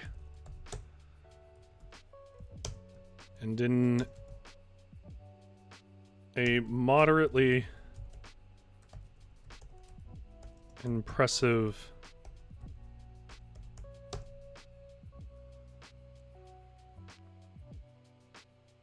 gesture, fluttered the deck back and forth between. Zombie Wolf says my favorite unaliving phrase is unsubscribing from life. Yeah. I guess I should clarify though. I find it just immensely annoying that somebody sending the same message 6 times in a row with like a barely disguised link to obviously adult content doesn't get screened. But if one of you is like, it uses a word that could possibly mean something else, it's like, whoa, what, wait there. Did you say buttocks? Well, enjoy your auto ban. Like, you know, come on. You can do better than that. Google with all your resources. Fluttered the deck back and forth between his 2 hands with a wry smile. Dave then tried a trick that he found very impressive. And indeed, it is an impressive trick that involves rotations, fluttering, and spinning of cards. But it was not a trick Dave could ever or ever had performed. I don't know how I feel about that sentence, but we're getting a little late here. Lol, those YouTuber employees want to demonetize you profanity. Just show them what real obscenities sound like. Yeah, like the reason I don't swear on the stream, by the way, is really not for the algorithm or because I'm, you know, a blushing bride about it or anything. It's just, I do think that a lot of swearing has a bit of an aggressive tone to it. And this is supposed to be, you know, supposed to feel a bit cozy and safe, right? I think there are things that I don't engage with here and I don't say here that aren't a reflection of some wider moral standard other than if I was me watching this stream, why would I be watching it? Probably because I felt overwhelmed or something like that. And I feel like, you know, swearing can help with that, but hearing it usually is a bit more aggressive than I would want. But outside of this, you know, I swear a lot. I don't really have a problem with it. But it was not a trick, which apparently is a bit of a Canadian thing, to be honest. But it was not a trick Dave could ever had performed, and there was no good reason he should have chosen it in this moment. Yet he did. And so his deck of cards ejected on the first gesture of the trick in a stream of 52 paper cuts, striking across the clerk's horrified face.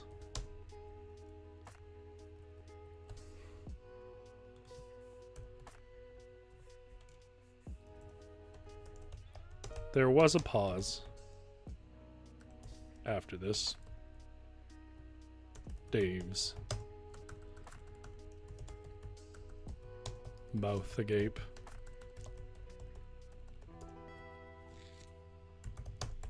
And the clerk working through the shock towards a rageful reply.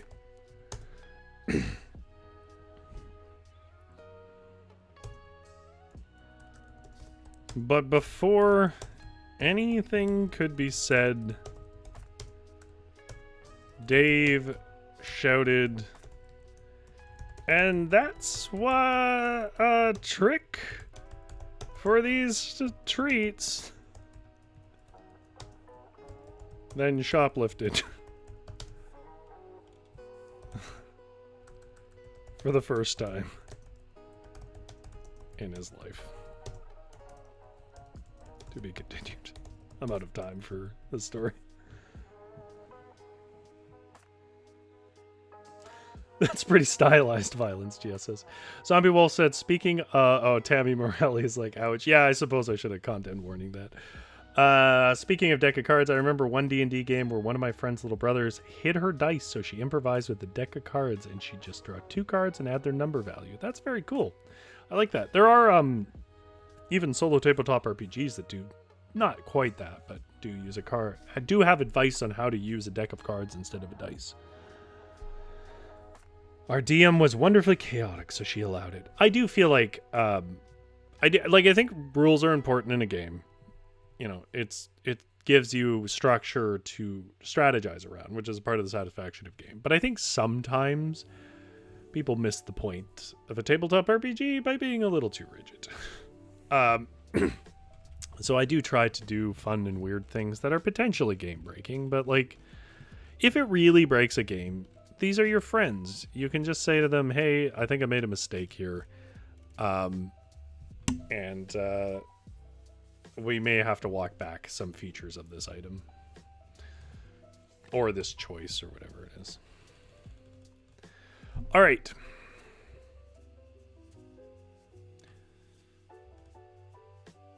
You know, before I go through and read this, what I'll say about this that I didn't really give enough credit to, that I think is quite clever about this, is the multiverse element. I think this is a concept that is funny, but would wear thin pretty quick, were it not for that multiverse element, and how it invites that multiverse element by getting you to pull from, like, major pop culture references and so on. I think is a really good way for most people to get their head around that. So I think there's a lot of cleverness at play here. I enjoyed this. I think chat, maybe you had a bit of trouble getting your head around the concept. I don't know for sure. I just kind of had that sense at the beginning. But overall, I think it has a lot of value.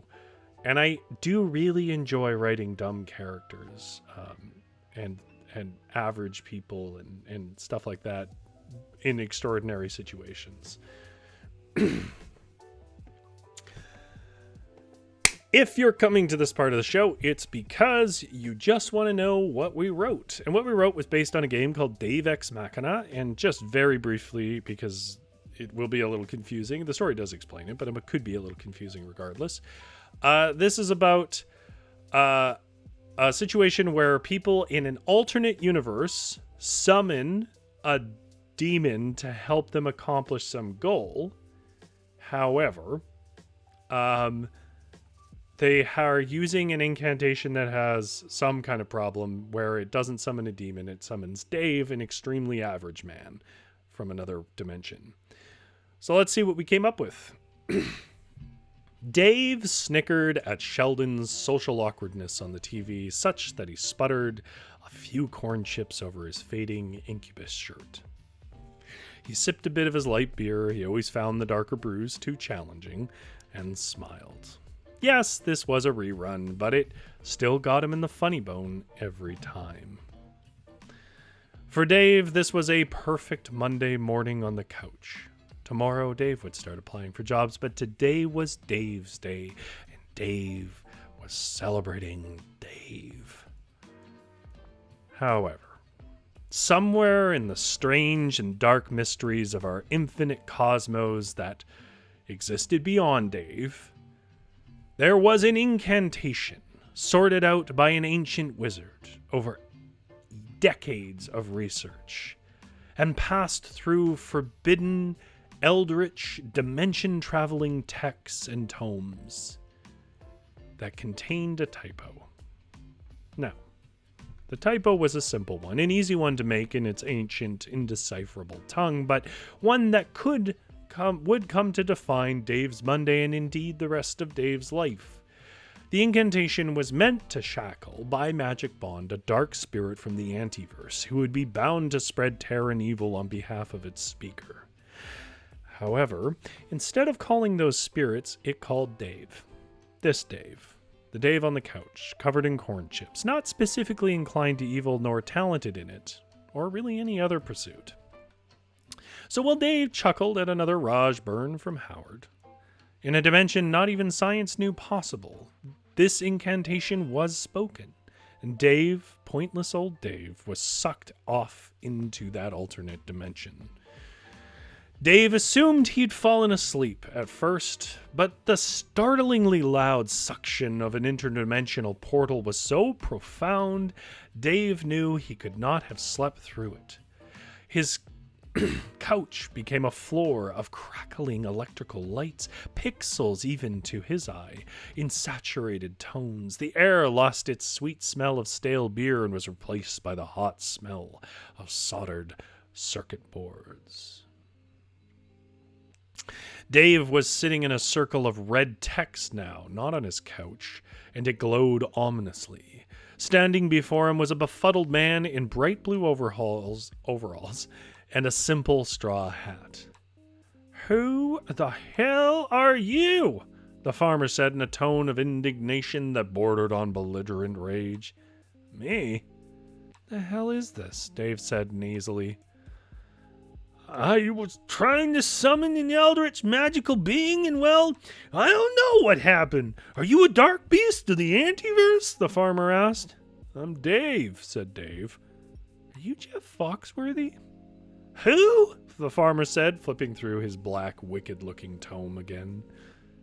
"Nah, you couldn't be him. He'd know himself," Dave mumbled. "Well, I don't have the resources to do this spell again, and I think you have to satisfy my demands before the ritual ends or you're stuck here. And let me tell you, here sucks. So you don't want to be stuck here? So you have to help me, Dave," the farmer said, then without a pause proceeded to make his demands of Dave. First, he was to help Farmer Joe be as cool as that guy in that movie once. Second, he was to help Joe perform something called a bite heist on the Greater Good Code, and Dave hoped this would make more sense later. After satisfying those two requirements, then Dave could go home. Dave did spend an hour or two in denial about his situation, wandering about this strange world where he had landed. Dave didn't quite understand his situation at all, but of course, who would? His description of this world to friends later was that he had landed in a kind of video game. Everyone was blocky, though Dave said it looked 16-bit, not 8, and in high saturated colors, which garnered a lot of raised eyebrows as his high-definition form intruded on their world. Every being in the world was obligated to participate in a daily cycle of farming that would cause a collection of code to be fed into a mainframe. The mainframe, Dave came to learn, was the target of Farmer Joe's heist. But of course, first, Farmer Joe made it very clear that Joe had to be made to look cool before the heist could happen. And apparently, the cool city where cool clothes existed, Joe's words, was on the other side of something called a circuit storm. It was a barrier between the farmers' lands and the big city, and it was defined by a terrifying storm of lightning and toxic smoke. Dave, however, worked in construction, and he never wore a stupid mask when they were sanding the asbestos off the old lead pipes in the library, and so he was doing just fine, so he knew that some dumb toxic smoke wasn't going to do anything either. The only problem he really saw was that walking was boring, and the walk through the storm looked to be like an hour or more, so Dave plucked up a handful of ore and hacky-sacked, for he was okay at hacky-sacking, and hacky-sacked these bits of ore as he walked. Now, most would recommend taking such conductive items into a active lightning storm as Dave did, but Dave got actually quite lucky with his choice. He would kick and bunt the metal about his feet as he walked, but while it passed the time for him, it also kept, quite luckily, catching the lightning strikes before they hit him. More than once, he would kick the metal up, and a shot of bright lightning would conduct through the ore, missing Dave. In no time at all, only hacking up a bit of blackened phlegm from the toxic smoke, Dave reached the cool city. It was a neon strip of lights that highlighted casinos, microtransaction shops, and yes, fashionable clothes. These clothes looked uncomfortable to Dave, form-fitting to others, though. They also looked silly to Dave, which would be any color but brown and blue to others. Dave was perhaps the worst person to be choosing fashion, you see, but Dave didn't have the benefit of knowing that. Instead, with all the confidence that only profound ignorance could muster, Dave entered a costume shop that he perceived to be the one good fashionable place for clothes on that neon strip. And he picked the only cool hat that had ever been designed for men, the fedora. None ever really agreed with Dave on this point, by the way, but he knew that if Frank Sinatra did it, so could he. And this fedora was made of a durable plastic, had a functional elastic chin strap, and was decorated with zebra stripes, so it was modern, too. Dave then flipped past boring sharkskin suits and elegant silk shirts, and finally found what he described as Neo jackets, like from The Matrix, which is very cool. They were long, leather, and draped with superfluous belts. Dave bought two because he wanted to be cool as well. Finally, he capped off the look with the tightest pants he could find and the chunkiest shoes he could reach. He then headed for the door with all his goods in arm, and at which point the clerk said, "Hey, aren't you going to pay for that? You have to pay for that, you know." Dave, raising his eyebrows, in a way he felt was cool, but because he never mastered raising a single eyebrow, just looked like he was a bit surprised to the clerk. Dave then dropped all his stuff coolly onto the floor and pulled out a deck of cards. And while no one could honestly describe Dave as talented, Dave was a passable card artist, a trick shuffler of polymer decks. Dave was also a bit nervous, and of course the toxic fumes of his desert hike had caused a bit of numbness in his fingertips on top of the nausea and trembling. But glistening with sickly sweat, Dave pulled his deck and in a moderately impressive gesture fluttered the deck back and forth between his two hands with a wry smile and both eyebrows raised. Dave then tried a trick that he found very impressive, and indeed it was an impressive card trick that involved rotations, fluttering, and spinning of cards, but it was not, however, a trick Dave could ever or would ever perform successfully, and there was no good reason he should have chosen to do that specific trick in this moment. Yet, he did it. Well, he started to do it. And then his cards ejected on the first gesture of the trick, in a stream of 52 paper cuts striking across the clerk's horrified face. There was a pause after this. A pregnant one at that. Then Dave's mouth agape, and the clerk working through the shock towards their rageful reply. But before anything could be said by the clerk, Dave shouted, "And that's a trick for these treats!" Then shoplifted the rest of the clothes, and for the first time in his life, running out onto the neon strip. And that's as far as we got. Obviously, we didn't complete Dave's mission, but I got a little bogged down, and as is often the case, we don't often finish.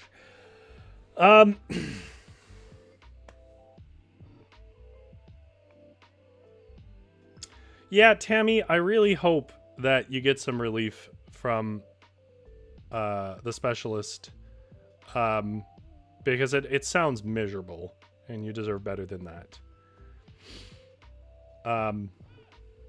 Jumpstore says, hearing about the cool city reminds me of the something that I can't say because the algorithm song Attitude City. You know what it made me think of? It might even be called Cool City, but it was a Brad Pitt movie. It wasn't good.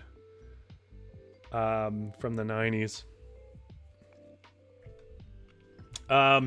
Okay, Zombie Wolf says, who does our random trivia, the oldest records of ice cream like desserts dates back to 550 BC in Persia. They had ice pools and ice houses that allowed them to make sorbet. And I am not going to say this pronunciation correctly because I really don't know much about the language to know exactly how to interpret it, but Faluda? All year round. Faluda is kind of like sorbet. How did they get ice? Did they have to get it off the mountains? I mean, maybe that's a really stupid question, but I don't know.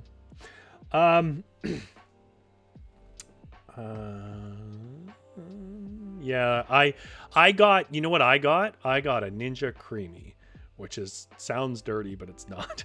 It is an ice cream maker that can make ice cream out of pretty much anything. I got that. I have been making ice cream with it. It is fantastic, which is great timing because it's really hot out. If you don't know what a Ninja Creamy is, and you are a cooking nerd, you might know what a Paco Jet is, and it's basically a much cheaper version of a Paco Jet. Tammy says, thank you, Rory. It was a great night. The stream was awesome as usual. Well, thank you very much, Tammy. It was always good to hear from you. Hope everyone has a wonderful evening. Sweet dreams all. By the way, voices sound great tonight, Rory. Oh, thank you. Jess says, yeah, so much fun. Great visuals, Rory. Thank you. Zombie Wolf says, yeah, they break huge chunks and store them in the ice houses and ice pools. That's very cool. What a hassle ice used to be. We take it for granted. All right. Well, I've gone way long. And I think I have to go pick someone up. So, I will say thank you to everyone in the chat for joining. And if you want the game, I will have it pinned in a comment below after the stream is no longer live. But other than that, if you liked it, consider liking it, but you don't have to. And if you want to hear about folklore, or you can join us on our Tuesday show, I also have a huge playlist of that if you want to. And if you want more stuff like this to find more tabletop RPGs, solo tabletop RPGs, we have a very long list of Varietal Show playlist stuff you can also look at. Anyhow, you don't have to go home, but you can't stay here. Get out of my shop.